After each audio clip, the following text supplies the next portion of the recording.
Irmãos, Mateus 16 é a nossa meditação de hoje. Queria convidar você para esse texto. Mateus 16.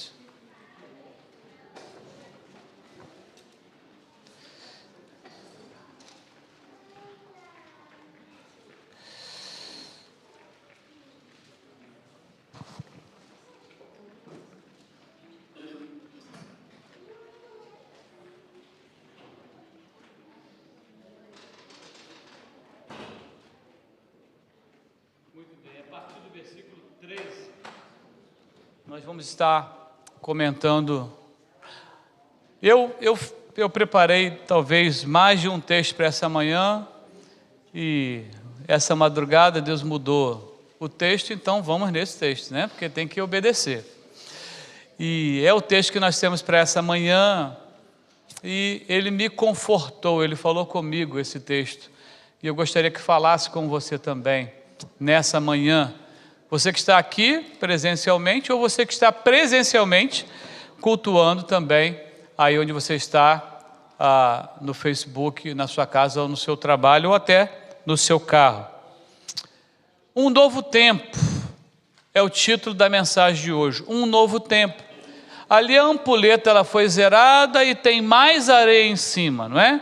E um pouquinho só de areia embaixo, porque está começando algo novo. Eu quero ler com você então Mateus 16, de 13 a 19, se você tem a sua Bíblia aí, você também pode acompanhar. Chegando Jesus à região de Cesareia de Filipe, perguntou aos seus discípulos: quem os homens dizem que o Filho do Homem é? Eles responderam: alguns dizem que é João Batista, outros Elias e ainda outros Jeremias, ou um dos profetas. E vocês? Perguntou ele.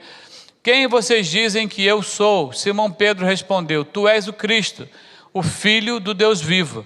Respondeu Jesus: feliz é você, Simão, filho de Jonas, porque isto não lhe foi revelado por carne ou sangue, mas por meu Pai que estás no céu. Eu lhe digo que você é Pedro, e sobre esta pedra edificarei a minha rocha, ou a minha igreja, e as portas do Hades não poderão vencê-la. Eu lhe darei as chaves do reino dos céus. O que você ligar na terra terá sido ligado nos céus, e o que você desligar na terra terá sido desligado nos céus. Vamos orar mais uma vez? Senhor, nós pedimos que o Senhor fale ao nosso coração nessa manhã, que o Senhor use esse texto para a nossa vida, que o Senhor tenha misericórdia da minha pessoa nessa função que estou fazendo aqui nesse momento, que eu possa transmitir, que meus irmãos possam ouvir, mas que nós juntos possamos executar aquilo que o Senhor trouxer para nós. Oramos assim, pedindo que essa palavra venha com um poder que só ela pode vir. Oramos assim, não queremos mais uma celebração, ou mais um sermão, ou mais uma mensagem. Queremos a mensagem que nos muda, de dentro para fora. O tempo está passando.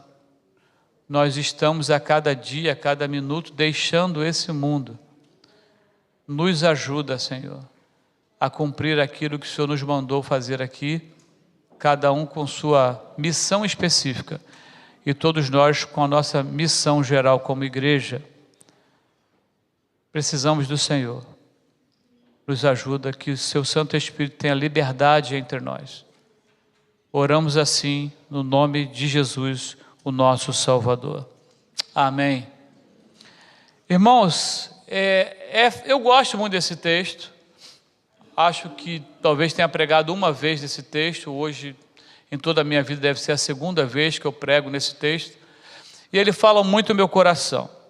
E eu quero trazer uma notícia boa para você, que não está passeando muito, e para você que está passeando um pouquinho ou que está passeando muito. O primeiro benefício de viajar é a alegria que nos traz. Eu não sei vocês aqui, mas você quer deixar minha esposa contente e botar ela no carro para qualquer lugar, que não seja ficar dentro de casa. Parece que a pessoa já viu um passarinho, a rosa, azul, não sei como é que é o negócio. A viagem leva-nos a conhecer novos lugares, novas pessoas, novas línguas, nova comida, nova cultura. A viagem nos leva a descansar dos ritmos frenéticos do dia a dia. Traz novas amizades e novas experiências. Eu acho que com a maioria das pessoas é assim. Tem gente que é caseiro demais. Ser caseiro não é o problema. Ser caseiro demais que é o problema, não é? Tem gente que você fala, vamos ali, não. Vamos ali também, não. E ali também, não. Não, aí é complicado. Eu sei que isso não acontece com ninguém aqui. Sobretudo com os homens, isso não acontece aqui. Mas é interessante que quando você se abre para experimentar algo que é bom, que você ainda não tinha experimentado, e quando você descobre o prazer, o retorno, a alegria daquilo, como o resultado vem rapidamente para você. E quantas coisas na vida a gente evitou fazer porque achava que não gostava, mas tentou fazer, experimentou e foi legal, aí você fica com cara de bobo, né? Mas que bobo! Eu estou 30 anos contrariando esse negócio, é bom demais, né? 30 anos. Você que está 30 anos evitando, né, o convite do Mário de mergulhar em Carolina do Sul, naquele rio cheio de alligators, né, Mário? Podia começar, né? Podia ter essa experiência. Outro dia eu perguntei para o Mário, mas como é que é isso, Mário? Não, a gente mergulha com 4 lanternas potentes, porque o rio é água escura, turva. E a gente vai, mas e aí? Eles estão na margem. E na água também. E aí, mas como é que nunca teve nenhum incidente? Uma vez só, uma rabadinha, uma coisa assim. Diz que um cara estava subindo uma vez lá do fundo do rio, e ele deu azar de encontrar quem em cima, né? Ele bateu a cabeça, era fêmea ou era macho que ela bateu a cabeça? Uma fêmea, senhor, ainda vai errar para bater na jacaroa? Como é que é o nome dela? E aí comeu ele lá, fez alguma coisa, o que ela fez? Chegou a morder? Pegou o braço só. Está vendo, alligator não mata, só aleja. Então você pode ficar tranquilo. O que eu quero dizer é que às vezes a gente evita fazer coisas que depois você descobre, poxa, eu podia estar usufruindo de uma viagem. E quando fala em viagem, todo mundo pensa em milhões de dólares. Gente, uma viagem daqui até Hampton é uma viagem boa. Uma viagem daqui até algum lugar das montanhas ali, é bom. Ah, mas eu não quero gastar dinheiro com hotel, volta no mesmo dia. Gente, mas tem tanta coisa que a gente evita fazer, porque nós mesmos colocamos tantos empecilhos. É interessante também que, o pessoal aí da produção me ajuda aqui que o negócio, pronto, funcionou. O psicólogo inglês Howard Gardner demonstrou que viajar dá muito mais felicidade que o dinheiro. Olha, interessante isso aqui. No estudo ficou provado que o grau de satisfação era mais baixo numa pessoa que tinha ganhado na loteria do que uma que tinha viajado ou tirado férias mais que uma vez por ano, com frequência. Olha que conclusão interessante.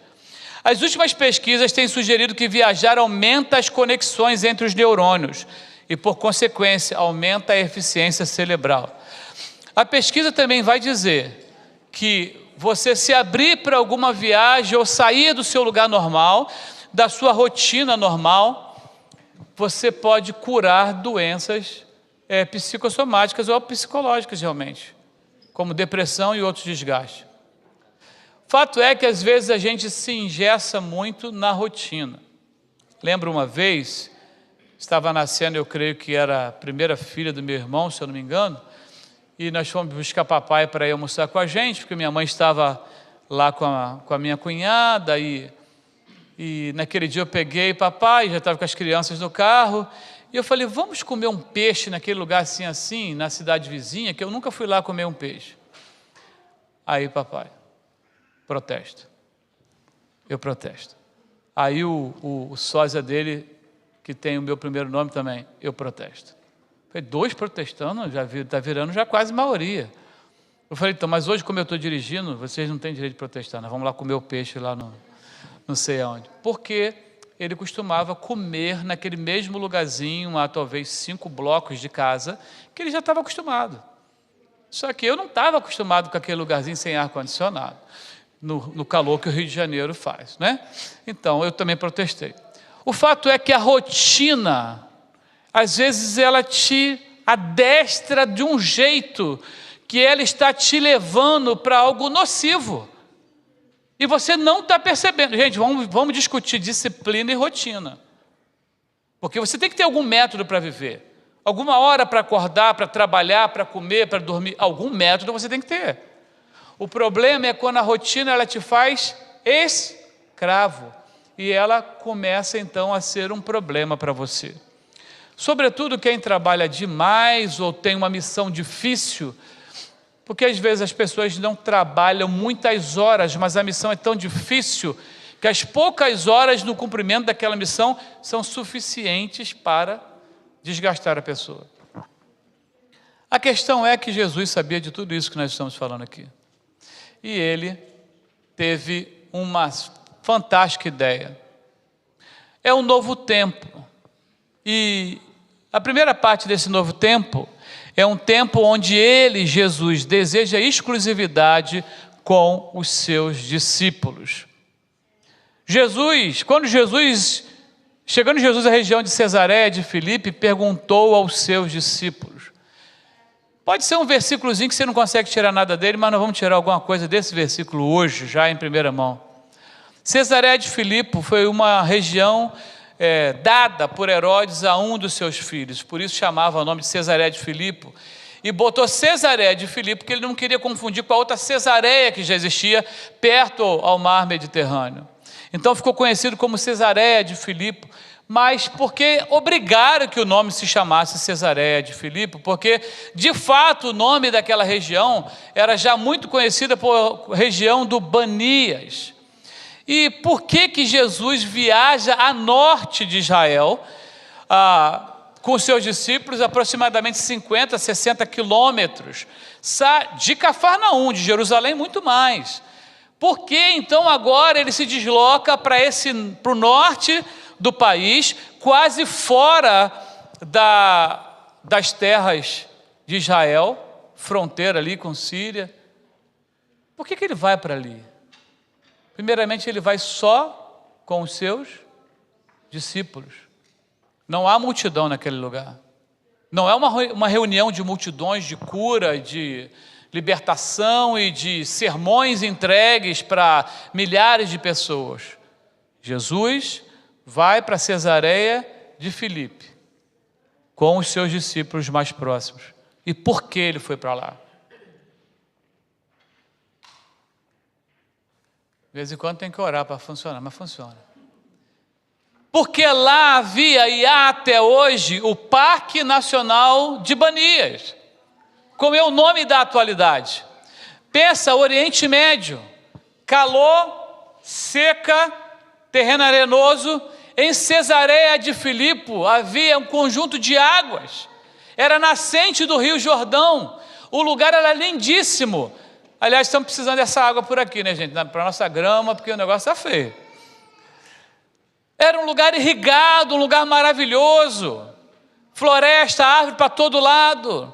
Jesus queria levar os seus discípulos para um momento de refrigério, de descanso, de recarregar as forças. Jesus escolheu aquele lugar.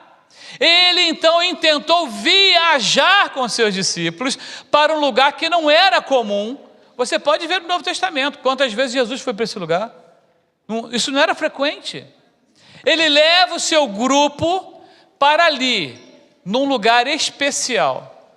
Ele ter um momento bem pessoal, um momento exclusivo, um momento bem privado, somente com seus discípulos. Deixa eu falar para você uma coisa. Jesus servia a multidão. Jesus curava pessoas de doenças mortais como a lepra.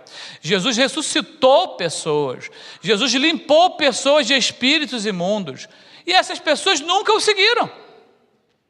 Ele era o posto de saúde de todas as áreas de saúde daquela população. Mas Jesus não fazia um jogo, não existia uma moeda. Eu te curo e você me segue. Ele servia as pessoas. Mas para esse lugar, para esse momento, para aquela data, eu vou com aqueles que me seguem. Porque eu quero algo especial para esse evento que eu criei. Muito bem, esse é o Parque Nacional do Banias. Não sei se você reparou aqui, é uma das cascatas mais altas de Israel. Está ali uma foto real daquela região. Quem sabe, né, gente? A gente agenda, né? Um retiro da família lá para o Banias. mesmo que a gente desenhe, né, gente, o Parque Nacional do Banês e bota em algum lugar aí, vai dar certo. Olha que coisa interessante, eu quero que você se veja ali junto com Jesus. Eu descobri uma coisa, quando você chega num lugar que alguém fala assim, que lugar bonito, ela não está olhando para concreto, ferro e vidro.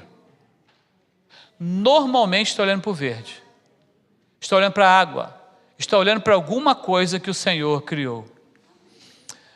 É um novo tempo, um tempo de entender onde você está vivendo. Jesus faz uma pergunta ali para os seus discípulos, aqueles que o seguiam. Quem os homens dizem que o Filho do Homem é? Eles responderam, alguns dizem que é João Batista, outros Elias, e ainda outros Jeremias, ou um dos profetas. Jesus ele está interrogando os seus discípulos, ele está medindo, ele está pegando opiniões sobre, no lugar onde nós estamos vivendo, o que está acontecendo ali. Essas pessoas elas têm uma coesão em relação a alguma coisa, ou elas têm uma unanimidade em relação a uma opinião, como a cultura local está se comportando sobre a minha presença. E os discípulos eram bem hábeis para falar isso, porque eles viviam no meio do povo. Jesus, o negócio é meio perdido, né? Tem gente achando que isso é Jeremias, o outro achando que isso é Elias, o outro que não sabe nenhum nome de profeta de cor, falou algum dos profetas, né? Fugiu da sinagoga, esses aí. E eles estão ainda meio perdidos, cada um vai para um lado. A nossa sociedade, Jesus, ainda não se definiu a seu respeito. Eles têm várias opiniões e nenhuma conclusão. Você acha que Jesus não sabia o que as pessoas pensavam? Que ele já não tinha essa resposta? Ele já sabia. Mas ele gostaria de ouvir dos seus discípulos se eles estavam entendendo como se parecia as pessoas, o povo, o lugar, a cultura aonde eles estavam vivendo. Essa era a intenção de Jesus.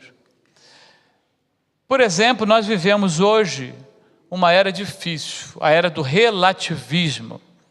Relativismo moral. Vamos começar por esse? Ele nega haver uma verdade absoluta e permanente, como a revelação de Deus nas Escrituras e através de sua igreja. Bíblia, isso aqui não é aceito pelo relativismo. Por quê? As coisas aqui estão bem definidas, esquadrinhadas. Estão bem clarificadas. Não roubarás, não adulterarás, não diga falso testemunho. É não. Não é não e pronto, acabou. Não existe relativismo para não, porque está na palavra de Deus. É por isso que a sociedade do nosso tempo tem evitado isso aqui. Porque eu quero fazer o que eu quero, na hora que eu quero, com quem eu quero, e não quero que ninguém interfira. Deixa por conta de cada um definir a sua verdade, aquilo que lhe parece ser o seu bem. Ninguém tem autoridade para ensinar os outros o bem ou o mal, o moral ou o imoral, como se a verdade fosse algo a se escolher, não algo a se procurar. Mas eu quero que você me ajude a entender isso aqui. Então, quer dizer que se eu estiver na rua dirigindo um carro, eu posso não ter o semáforo para coordenar o trânsito. Eu atravesso na hora que eu quiser, e o carro que vem de lá atravessa na hora que quiser, está tudo certo. Vai haver, sim, uma organização fantástica para essa sociedade. O relativismo moral, ele abre uma porta para você fazer o que quiser, sem qualquer tipo de regra ou limite. E ninguém pode falar para você que aquilo não é conveniente. Isso está sendo praticado e filmes, músicas, bandas, composições, poesias, peças teatrais, livros, videozinho de mídia social estão trabalhando para que isso cresça cada dia mais. O outro relativismo é o religioso. Todas as religiões são igualmente válidas e verdadeiras em si mesmas, e que não há uma única religião correta ou verdadeira. Quero que você entenda o que eu estou falando. Isso não é uma tese que está numa pasta dentro de uma universidade guardada. A nossa sociedade está vivendo e sendo influenciada por isso. E é por isso que às vezes um professor fala alguma coisa e não tem o menor senso para o aluno. E é por isso que um aluno que não concorda com esse relativismo, ouve um professor relativista e ele não entende por que ele está falando aquilo. Porque a nossa sociedade está sendo inundada de relativismo. Tudo pode, e eu posso ir para onde eu quiser, e ninguém pode fazer mais nada. Eu posso. Eu preciso entender o que está acontecendo, porque me parece que nós não estamos entendendo. Me parece que nós estamos vivendo numa sociedade, achando que a sociedade onde nós estamos vivendo é aquela sociedade, se você tem mais de 20 anos de idade, onde você viveu. É a mesma sociedade que o seu vizinho era respeitado, era a mesma sociedade onde a professora Jussara, que foi a minha melhor professora até hoje, na 4ª série, no Colégio Estadual Brasil, olá aí para a Mesquita, pessoal do Rio de Janeiro, ela controlava 40 alunos com a voz dela sem gritar.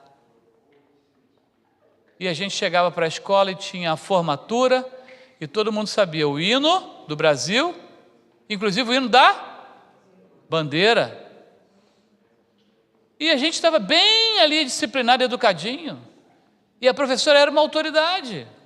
Só deu confusão no dia que ela resolveu que cada aluno ia trazer o seu animal de estimação para a sala de aula. Aí complicou, porque um trouxe o cachorro, outro trouxe passarinho, outro trouxe gato, já viu, né? Tinha aluno pulando do 4º andar na marquise para catar bicho, correndo atrás de outro bicho. Aí deu confusão. O fato é que você não vive no mundo que você pensa que você vive. E as crianças que vão para a escola, elas não estão sendo orientadas no mundo que você pensa que elas estão sendo orientadas. O relativismo está por todas as correntes da sociedade. E há quem pense, pastor, mas eu acredito também desse jeito. Eu não tenho nenhuma dificuldade que você pense desse jeito. Tenho dificuldade se você pensa desse jeito e também diz que acredita nisso aqui. Aí eu tenho dificuldade. Na verdade, eu não, você que tem dificuldade. Porque eu não tenho essa dificuldade. Alguém que acreditar em relativismo e falar que também acredita nisso aqui, vai ter muito problema. Porque a Bíblia ela não é relativista. O tempo em que nós vivemos é um tempo desse jeito. Sabe por que eu estou falando para você? Porque parece óbvio, mas não é.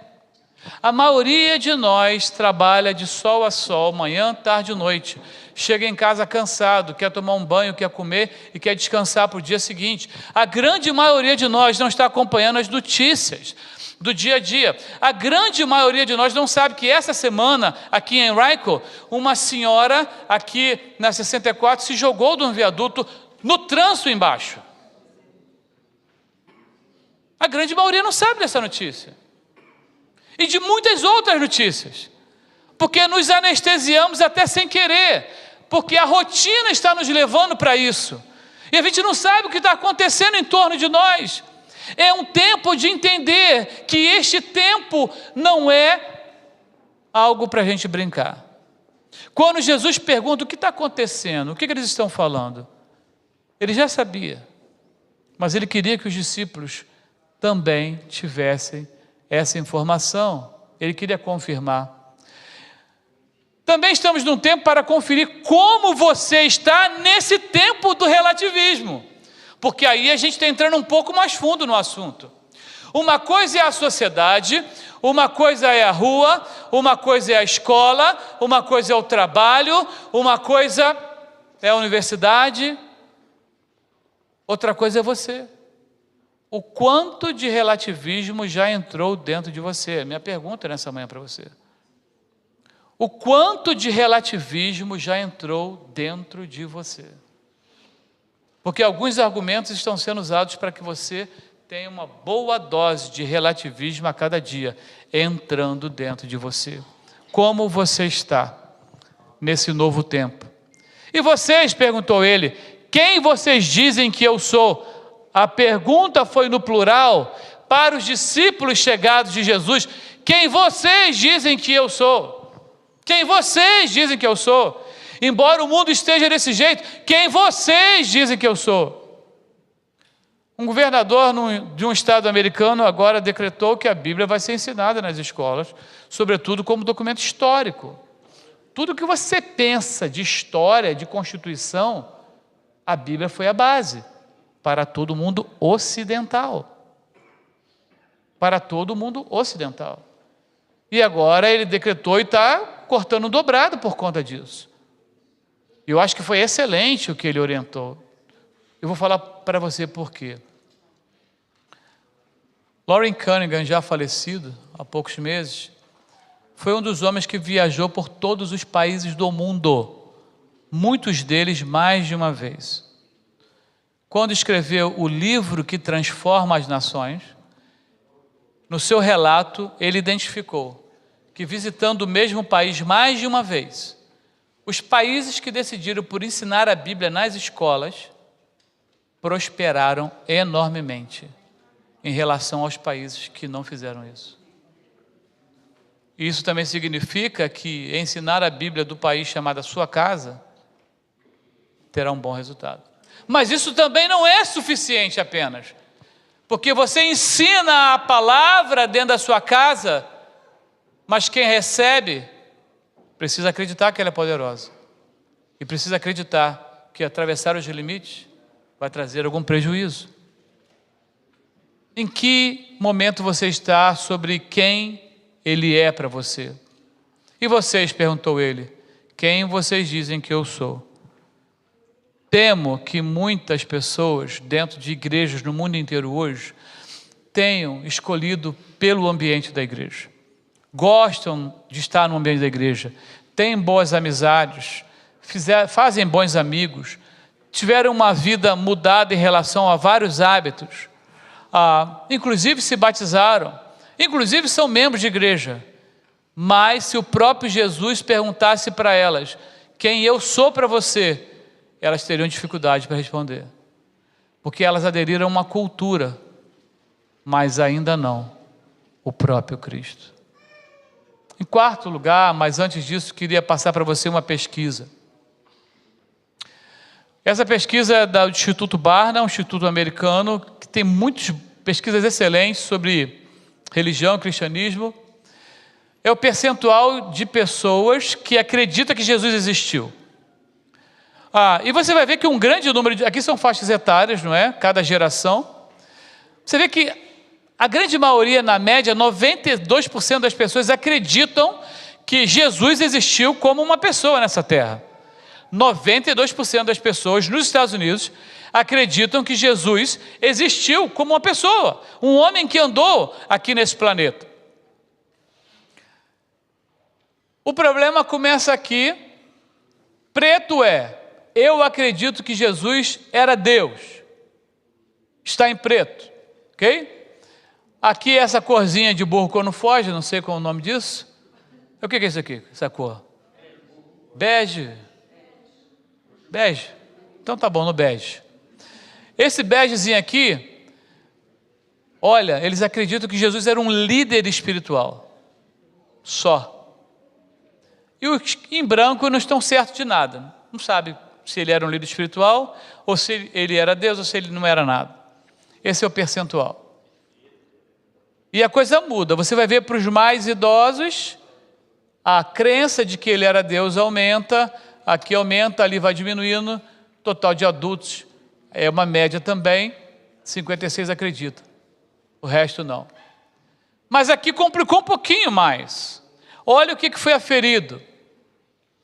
Quando Jesus morou na terra, e andava como um humano anda, porque Jesus era homem também, ele cometeu pecados como outras pessoas ou não? E aí a coisa fica interessante. Na maioria das vezes aqui, na maioria das vezes, só para te dar uma posição bem interessante. Em verde, essas pessoas em verde aqui acreditam que ele cometeu pecados. Estão completamente certas de que ele cometeu pecados como homem. Elas concordam com essa afirmação. Aqui em bege, acredita que ele pode ter cometido pecado quando andou nessa terra aqui. Em cinza, esse grupo de pessoas, eles não concordam totalmente, estão ainda em dúvida. Em preto, são as pessoas que completamente discordam que Jesus Cristo teria cometido pecado. O que eu quero chamar a sua atenção para que em todas as faixas etárias aqui, menos de 35%, menos de 34% acredita que Jesus nunca cometeu um pecado. Olha bem, 92% das pessoas acreditam que Jesus pisou nessa terra. Menos de 34% acredita que ele nunca cometeu um pecado. Quem eu sou para vocês? A pesquisa responde a resposta da sociedade. Em que mundo você está vivendo? Em que sociedade você está vivendo? Uma coisa é o que você acredita que as pessoas creem, outra coisa é o que elas creem. E você pode estar tentando até buscar assim alguém que, você concorda comigo, né? Você pode estar falando com a pessoa errada. A gente estava falando ali na aula de batismo, vindo da aula de batismo, eu e o Mário estava me contando uma história de um conhecido dele que estava dando carona para um outro que foi mergulhar junto, e esse outro começou a falar muito intensamente do partido que ele defende. E aí o camarada falou: rapaz, para de falar de política no meu carro. E o cara continuou a falar de política. Carona falando de política no carro do outro. Segunda vez: rapaz, para de falar de política no meu carro, não estou aqui para esse assunto, e nem esse é meu candidato, vamos parar. E o cara continuou. Terceira vez, o cidadão parou o carro: você pode sair, você, seu equipamento e tudo junto, por favor? Mas como assim? Não, é porque já falei 3 vezes. Eu não quero esse assunto. Eu não concordo com isso que você está falando, eu só estou te dando uma carona para a gente fazer uma coisa junto. Eu não concordo com isso. E às vezes você está andando com gente que não concorda contigo e acha que ela concorda, ou quer forçar na tua cabeça, não na pessoa, que ela concorde com você. A sociedade que você está vivendo não é uma sociedade cristã. Lembre-se disso quando você sai de casa. Você está saindo de casa para uma sociedade em que menos de 35% acredita que Jesus é o Filho de Deus e nunca pecou. Olha, 65% é muita gente, hein? Quem vocês pensam que eu sou é algo que a partir de décadas atrás está mudando em todo o planeta. E as pessoas não acreditam mais como você acha que elas acreditavam. Quem você pensa que eu sou? É um tempo também, um tempo novo, esse novo tempo, que gostaríamos de inaugurar na sua vida, na minha vida, um tempo para aferir as suas convicções. A pergunta de Jesus foi: quem vocês pensam que eu sou? E olha a resposta: Simão. Simão, não foram todos. Simão, naquela igreja, todo mundo membro, batizado, pastor Jesus, evangelho manhã, tarde e noite. Dormiam junto, comiam junto, viajavam junto. Estavam num retiro espiritual daquela igreja. Jesus faz uma pergunta: quem vocês pensam que eu sou? Sabe quem responde? Uma pessoa. Uma pessoa responde. Simão Pedro respondeu: tu és o Cristo, o Filho do Deus vivo. Todos os demais tinham dúvida do que responder. Quem é Jesus para você?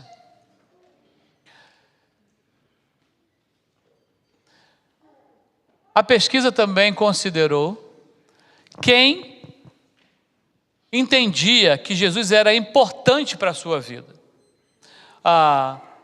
Ou tinha sido importante, ou tomou uma decisão onde Jesus foi significante naquela situação. 62% concordaram que Jesus foi significante. Não quer dizer que eles receberam Jesus como seu Salvador. Ora para mim, por favor, que eu estou precisando. Ora para mim. Olha, eu estou com a situação lá em casa. Posso orar em nome de Jesus? Pode. Isso não quer dizer que a pessoa está recebendo Jesus como seu Salvador. pode orar? Posso. Você pode me visitar? Pode. Pode tomar um cafezinho lá em casa? Pode. Posso fazer um estudo bíblico? Pode. Pode ler um texto? Pode. Pode ir no grupo pequeno da sua casa? Pode. Mas Jesus é importante, mas não é o Filho de Deus. É importante, mas eu acho que ele pecou. O quão importante ele é o problema do nosso tempo e dessa sociedade. O quanto ele é importante para você. Esse novo tempo também é um novo tempo de revelação. Respondeu Jesus: feliz é você, Simão, filho de Jonas, porque isto não lhe foi revelado por carne ou sangue, mas por meu Pai que está nos céus. Deixa eu falar uma coisa para você. Antes de inventar o controle remoto da televisão, esse que é sem fio, eu sei que você sabe disso, que você é da mesma época que eu. Não existia controle remoto, claro. E porque a gente queria não ser sedentário, isso foi proposital. Você tem que levantar para mudar o canal. Então a pessoa ficava mais, né? Mas depois desse que era eu mesmo era o controle remoto e você, inventaram o controle remoto com fio. Quem lembra disso? Está vendo? Só que nós estamos da mesma época. O controle remoto com fio. Plugava lá e você controle remoto, mas era com fio. Tá certo? Depois começaram a inventar a telefonia móvel celular, o bip, o Bluetooth, essas coisas todas começaram a inventar. Mas antes disso tudo, a comunicação sem fio já existia para aqueles que queriam ouvir a Deus. Aqueles que queriam receber uma mensagem do Senhor. O que Simão recebeu, ele recebeu porque Deus trouxe ao coração dele a confirmação que Jesus era o Filho de Deus. Tudo que Jesus falava, ensinava e lia, até aquele momento ainda não tinha resolvido o problema de Pedro. Mas naquele retiro espiritual, naquele final de semana na região do Banias, naquele feriado, na praia, no campo onde ele estava, onde estavam, ou você poderá estar essa semana, talvez seja um tempo de revelação nova de Deus para a sua vida. Nós estamos partindo para um retiro espiritual na quinta-feira. Algumas pessoas não vão poder estar, vão estar em casa ou em outro lugar. A minha palavra para você é: Deus tem um novo tempo para nós. Ontem conversei com o diretor do retiro, ou do acampamento, eles estavam lá com 500 pessoas hospedadas. Os planos para receber o nosso grupo foram feitos. Sua cama, os lençóis, toalha, piscina vai estar tratada, o campo de vôlei, futebol, salão de jogos, tudo. O preletor vai chegar na quarta-feira. Se você vai ou não para o retiro, não tem problema. Porque a palavra de Deus vai funcionar na sua vida, onde você estiver e quiser. Mas para você que vai, e lá terá comunhão com quase 100 pessoas da nossa congregação, pela primeira vez em 22 anos de ministério, eu quero convidar você para um novo tempo. Nós não podemos continuar como ontem. Nós não estamos indo para uma viagem de lazer. Nós estamos indo para a região do Banias, para o encontro que ele marcou com os seus discípulos. E lá ele vai falar conosco. Eu quero convidar você aonde você está aí agora. Eu quero orar com você. Eu não sei se seus planos para essa semana é um feriado legal para caramba que vai acontecer. Estando em casa, viajando, ou indo lá para o retiro que nós vamos realizar juntos. Alguns vão estar viajando para mais longe, outros para mais perto. Nesse seu tempo de refrigério, de descanso, de 3 dias ou mais, eu queria convidar você para um novo tempo com aquele que veio na sua direção. Pai, nessa manhã, nós aqui estamos, Senhor, porque nós desejamos um novo tempo. Nós estamos lendo que o Senhor Jesus preparou um lugar especial para os seus discípulos. Nós estamos lendo, Senhor, que ele fez perguntas, mas ele também queria ouvir respostas. E ele vai e declara que Pedro, que é uma pequenina rocha, vai estar ali como parte da rocha que é Jesus, a imensa rocha, que é a rocha da igreja. Pedro, que é aquela pequenina pedra, ele está ali em cima de uma grande rocha que é o Senhor Jesus. Ele que recebeu a revelação de quem o Senhor Jesus era na vida dele. Jesus disponível, Jesus querendo marcar encontro, Jesus querendo puxar eles para refrigério. E quantas vezes a gente está fugindo disso? Deus, eu oro aqui nessa manhã por todas as famílias que vão estar se deslocando nesse feriado para algum lugar. Eu oro pelos veículos, eu oro pela saúde, eu oro para proteção nas estradas, eu oro para proteção em relação a alimentos, eu oro, Senhor, para uma boa estadia, eu oro, Senhor, para tudo que o Senhor tem para cada família e cada pessoa aqui. Deus, os dias são maus, a sociedade onde nós vivemos não é aquela que a gente acha que é. Senhor, mas que o novo tempo se inaugure, ó Pai. Um tempo onde o Senhor tem liberdade de nos levar para um lugar de refrigério. E que o Senhor tem liberdade para perguntar, sem receber uma resposta agressiva, Senhor, dos teus discípulos, ou uma resposta inadequada. Um tempo em que o Senhor quer gastar ali, quer dar uma nova carga, quer transformar a tristeza em alegria, mesmo diante de problemas difíceis, ó Pai, que com certeza muitos aqui estão passando. O Senhor tem esse encontro marcado, o Senhor quer falar, nos pega nos teus braços, nos leva para esse lugar que o Senhor sabe onde é, e fala conosco, eu te peço, no nome de Jesus. Acampamentos marcaram a minha vida. Só no mesmo lugar, eu acho que eu fui 9 vezes para um acampamento. O primeiro eu tinha 7 anos de idade. Acampamentos são lugar que foram construídos porque ali Deus fala. Ali as outras vozes calam e Ele fala. E Deus vai falar com você. Já está falando. E muitos testemunhos nós vamos ouvir de muitas famílias. No próximo domingo estaremos aqui. O culto vai acontecer normalmente às 11 horas da manhã, escola dominical 9h30. E com certeza Deus já está falando com você.